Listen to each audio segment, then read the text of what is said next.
शिव महादेव सब पर दया बरसाएंगे। कहते का भैया हो, शिष्या के गुण गा के भलाई करा दिया हो।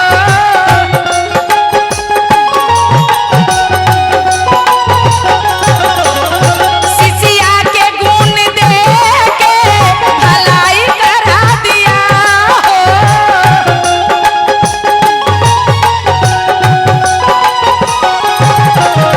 हम सबके भैया दे के दीदी, मीठा मीठा भाव में भैया, हम सबके भैया ज्ञान दे के अपने चले गए ना दीदी, तो भैया के लिए एक बार ताली हो जाए जोर से।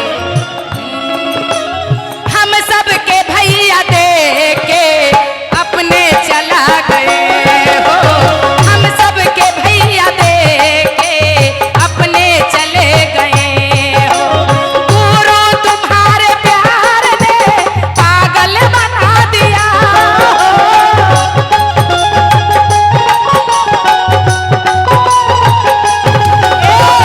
गुरु तुम्हारे प्यार ने पागल बना दिया हो।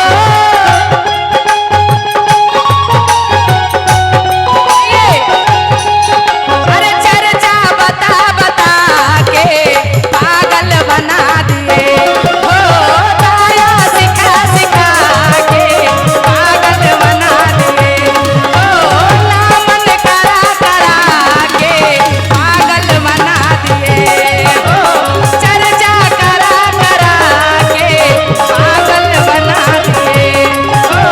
दाया मंगा मंगा दाया करा दिए हो। दाया मंगा मंगा के दाया करा दिए।